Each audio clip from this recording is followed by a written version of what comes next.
Dr. Selena here. Just a last few thoughts and ideas and some encouragement as we wrap up this 8 weeks for you.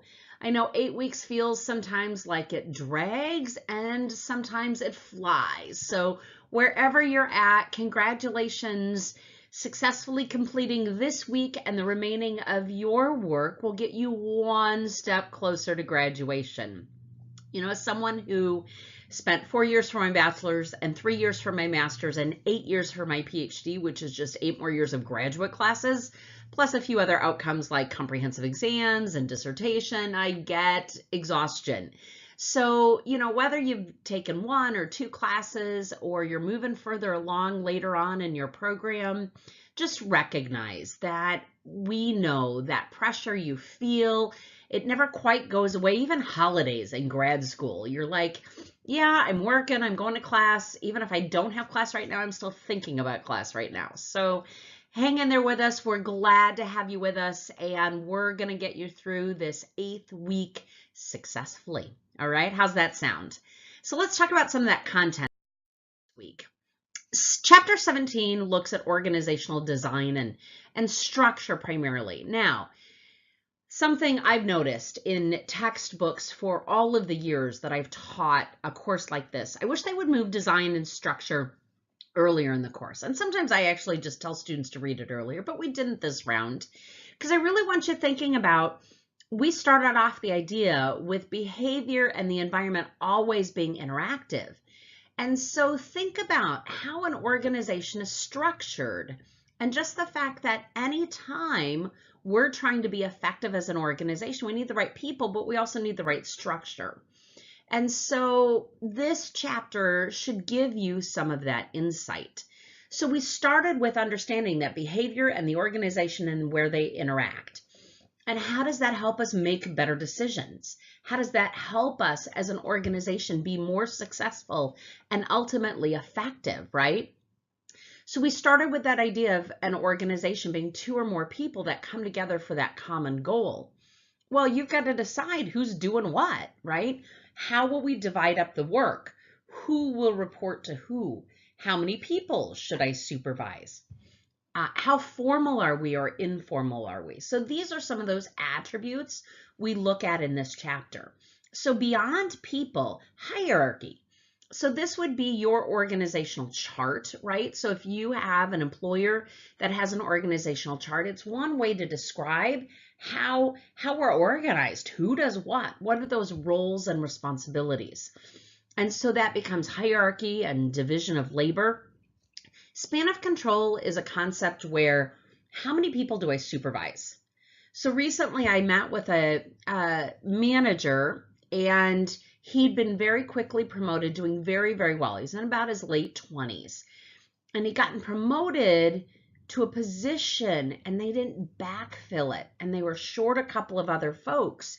So all of a sudden he was supervising just about 100 employees. And while he had some leads, they hadn't been developed to quite their potential yet. It was a huge span of control. Usually when I hear 50 to 75, that's a huge span of control. Now, we may have some other leads or supervisors. That's okay. But in his case, everybody reported into him. Leads were working leads, so they would answer questions about work, but he had all reviews, all discipline, all coaching. And he got referred to me after a year of doing this because he was at severe burnout. And so we've been able to get him back on track, reorganized the operation so that he got some additional help. Now he's down to 50, and we're working on growing that next level of leads to help him more. So just think about your own organization and how you're structured.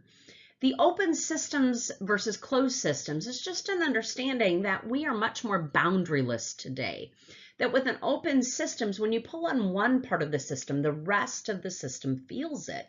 So as an open system, how siloed are we, right? So some of you would recognize the opposite of this is that in an organization, if your department only does this and there isn't much crossover, that's really important to pay attention to. Let's look here. One of the things within an open learning system, or open system these days that we're paying attention to is what is a learning organization? So you see some of that in your textbook. It's understanding how will we continue to evolve? How do we use feedback to learn and to grow? And that becomes part of our momentum for improvement. So if our organization does not communicate, is not matrix structure, which we'll look at in just a minute, where we don't share information across departments, it's really tough to learn and improve. So consider, as you read that content this week, is your organization a learning organization? And design has changed. So I just referenced that, but we have been very top down, right? In a traditional hierarchy for organizations. We find more and more organizations that are trying to get flatter. So less layers, less bureaucracy is what that's called, so that we don't have as many approval points, because as a company, we have to be pretty nimble these days. Changes are coming at us every single day, sometimes every single hour, or sometimes it feels like 3 and 20 minutes, right? So how can we compete as an organization and make the right decisions in order to be effective? How does our structure support that? So matrix is an ongoing model these days where we have different departments, but we need to think about the cross communication, how we share information between departments. So if that's in a college setting, right, how different departments share information in order to help that student process from inquiry through graduation. In a manufacturing facility, that will be the understanding between sales, engineering, operations, and all of the other departments. So facilities understands that when they go out to take a machine down, there's an impact to the operator, there's an impact to production planning, right? And so just understanding in open systems how that structure is helping us or hurting us when it comes to communication, who reports to who do you go talk to? And so some of those phrases come up like, are we organic or mechanistic? So mechanistic is very rigid, sets of rules, clear hierarchy. Organic is that we are evolving and changing. We're pretty fluid in our structure. Think about those as continuums. You may not be all at one end or the other end, but probably somewhere along the way. Just like formal or informal, highly structured, very formal, or pretty laid back. Centralized versus decentralized, where decisions get made. So if they're all funneled up through a senior leader, very centralized. If they're pushed out, decentralized. So just take a few minutes this week to really think about what's going on in your organization or past organizations you're familiar with. And just really think about how that structure is helping your teams make decisions and be effective or not. Something for us to think about. So that last part of that chapter then talks about effectiveness versus declines. So if organizations are going to make good decisions in order to be effective, we need clear goals. We need access to resources. We need our stakeholders to be satisfied, right? And our internal processes to help move workflow through so that we can transform whatever those inputs are to outputs, just depending on the nature of our organization. There are some signs of decline. So take a look at that in this chapter this week to really think about some of those signs. Now, one of the things that I would absolutely mention on that is just one of those signs may not mean your company's going down, because there's lots of things on that list where you can have that in a day. What I want you thinking about is pattern. So we know within business cycles, there is a momentum that pushes a business to grow, maintain, and even decline. So what we want to pay attention to as leaders is when we start seeing decline, what do we need to be able to do to help push it back up? Not necessarily growth, but some sort of momentum, so that people feel like, hey, we're still serving our purpose. We're taking great care of customers. We're taking great care of patients. We're making great product, whatever that is for you.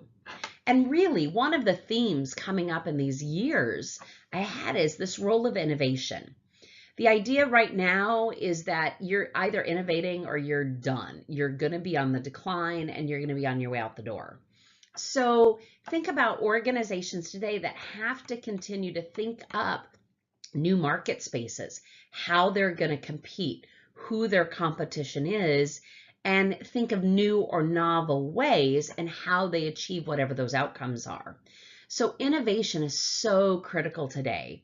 And so consider the opposite. When we have very mechanistic, formal, highly centralized structures with tight command of control, so power is only held by a few, right? And people aren't engaged and part of the process, we're not going to have a lot of innovation. We're not going to have people coming up on the front line, coming up with all sorts of suggestions to make things better if they don't feel like they contribute. So if you take all the weeks and all the material we've been studying it, combine it with this idea of how does that structure help support the kinds of behaviors we need from our employees so that we remain competitive. And the last chapter for this week is that word change. When you hear that word change, what do you think of, right? I am using more and more in my work the phrase relentless change. It is not going to stop. So what do we need to do as professionals, as leaders, to help people understand that this is the normal and help move them through the change process? Because if you consider all those external forces that are pushing on us and internal forces in the organization, change is constant. So what are those things we need to consider? You also see, as you look at the external forces and the internal forces in this chapter, different types of change, right? So take a look through those definitions. You're going to recognize these. And, I often refer to change as episodic, right? So maybe for an episode, or sometimes it's evolutionary, so very slow but huge. Sometimes it's revolutionary, just quick. Our company got bought, Monday it's new ownership, right? That's a revolution, if you will, quick to change. And people have all different kinds of reactions to change, right? So the more significant the change I roll out on a team, the more I can see a pattern where there's a group of people who just run with it. You wish you could clone them because they get it, they run with it, they're easy to adapt to change, they're excited. And then there's a group of people in the middle, right? Takes them a little longer, but eventually they get there. And then many times, if there's a significant change, there's also a group of people who may go, nope, don't want to, right? That for whatever reason, there's resistance to that change. So what I'd like to remind us is change is the event. It's the transition afterwards that's hard. It takes doing this. So when you think about some of the models you're being presented with this week, right, take a look at Lewin's process where you have to unfreeze, do the change, and then refreeze. So the idea behind all of these models is just be able to picture, how does this happen? So if I want to make a change, I got to prepare people for the change. I need to make the change, and then I need to capture that or reinforce that. Take a look at the systems model of change. There's just lots of good information in there of helping people through the process. I often tell clients that change is the event. It's the transition afterwards that's hard. We need to think about this as a process. And that's also what Kotter's 8 steps does for us, is what are those things we need to think about as leaders all the way along. So take a look through those models. Certainly bring up any comments or questions in our discussion this week. Reach out to me if you have any questions about that.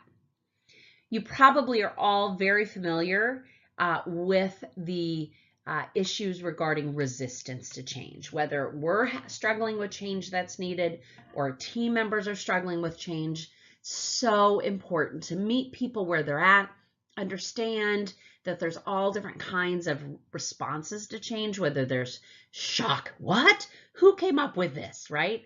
Or denial, not gonna happen. Or sometimes we had some anger or some sort of emotional response. Sometimes when we do a little bit of bargaining, well, if they're gonna ask me to do this, then I'm gonna do this. Little unofficial debating there, right? But as we work through changes, if we don't get stuck at those early stages, hopefully we can move on to some sort of, all right, what do we need to do to make this happen? So identify those areas of resistance to change. Maybe it's people, maybe it's process, maybe there's fear. One of the things that I still see regularly as an organizational psychologist is the role of fear. When I'm afraid, if I don't know if I can learn that skill, if I don't know what this is going to look like, if I don't feel like I've got enough information, that drives up that fear and also can increase that resistance to change. So there's just so much to consider. And here's one little chapter on change, right? You can take an entire class on change and still not get through all the content. But think about it in relation to the rest of what we've been talking about throughout this course. If we're going to help create great teams, where we can make good decisions, bring out the best in people, and help our organizations fulfill their mission, we have to talk about change as normal. We need to understand there's going to be all different kinds of responses to change, and that as leaders, it's so important that we walk the journey with our team. That last part of this chapter is focused on stress. As leaders and team members, we've got to make sure that we understand what stressors affect us and what are some of the choices we need to make. You notice in the beginning part of this section, while stress is mentioned, eustress, E-U-S-T-R-E-S-S, good stress, is also noted. What's amazing to me is the body reads stress the same, whether it's good stress or bad stress, right? Good stress being what's called eustress and bad stress. Body still reads it. So you see some information there on type A personality and type B personality. And it's really important to distinguish the difference between stress and burnout. Stress is how the body responds typically physically to stressors coming at us. Burnout is usually a lack of emotion. The damage is physical and it's, I just can't look at this place anymore tonight. Stress is going to continue to be a part of our organizations. We need to think about how we help people cope better, building those coping and resiliency skills, and really helping people understand their response to stress. And the fact that some stress is good, it can motivate us, but we don't want to put it over our tipping point. So think about some of those stressors at work, what you need to be able to do to not only take great care of yourself, but to really pay attention to what the impact of those stressors are on your employees. So as you review that content, look at some of those moderators of stress at work. Social support. When I feel supported by my coworkers, I'm more likely to feel more hardy, or if you will, resilient. I'm going to be stronger and tougher because I feel like I'm in this with other people. And ways to reduce stress. And also, as you've noticed probably in the workplace over the last couple of years, we've been talking about increasing wellness, not only for health insurance costs, but there's a dramatic connection between healthy employees and productivity and healthier workplaces, both mentally and. So guess what? There's just so much we can talk about. We are officially to our last week.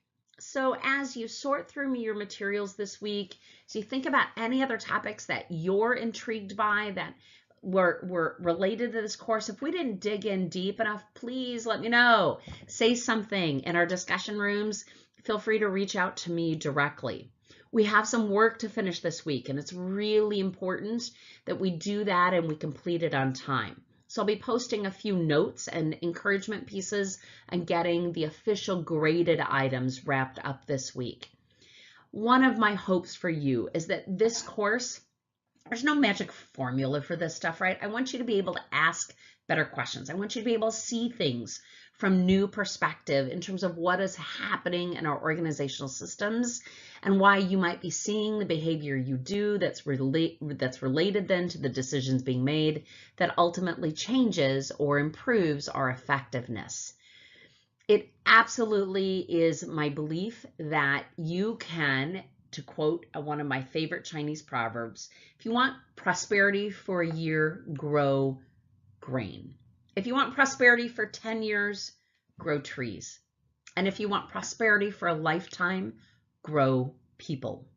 This course has been all about people, how we support and encourage and bring out the best of people in our organizations. So remember, no organization does this perfectly, and some are certainly doing it better than others. But what I want for you is the ability to have more tools in your toolbox to ask great questions, to be able to support the people around you, and be the kind of professional you want to be known by. Thanks for listening to me share some of these ideas with you, and we will talk again soon. Take care. I'll see you back in the discussion boards.